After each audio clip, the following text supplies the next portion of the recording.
की 70% जनसंख्या कृषि पर आधारित हो, जिस देश की जीडीपी में कृषि का इतना कम योगदान हो, जिस देश में नेता से लेके और मतलब नौकरशाही तक किसी का भी कृषि की तरफ जरा सी भी ध्यान ना हो, उस देश का भला कैसे हो सकता है।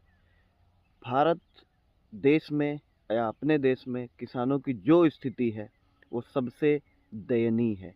ना तो उनकी फसल एमएसपी पे बिकती है, और वो अगर एमएसपी से हटकर दूसरी फसल लगाते हैं, उनमें कहीं उत्पादन, कहीं प्रकृति की मार, उनकी स्टोरों की कमी, बहुत सारी स्थितियां ऐसी होती हैं जहां पे किसान को अपनी लागत निकालना मुश्किल हो जाता है।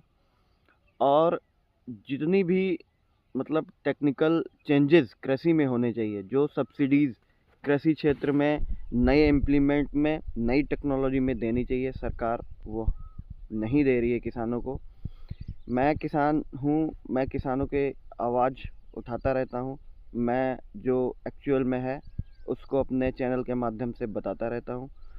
तो हमारी इस बात को ज़्यादा से ज़्यादा शेयर करिए, जिससे किसान, सरकार या नौकरशाह सबका ध्यान कृषि के क्षेत्र में जाए।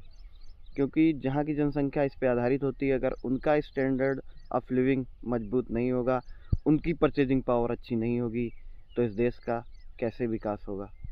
तो कृषि पर नौकरशाही और सरकार सबका ध्यान होना चाहिए, ये मेरा मानना है। मैं सिर्फ अपनी बात कह सकता हूँ, कोई परिवर्तन नहीं कर सकता हूँ। कृषि क्षेत्र में जो जुड़े लोग हैं, चाहे वो जर्नल कास्ट के हों, चाहे एससी हों, चाहे ओबीसी, सभी कृषि क्षेत्र में लगे हुए हैं। अगर कृषि का विकास होता है तो इस देश का विकास होगा। इस बात को ज़्यादा से ज़्यादा शेयर करें। धन्यवाद किसान साथियों।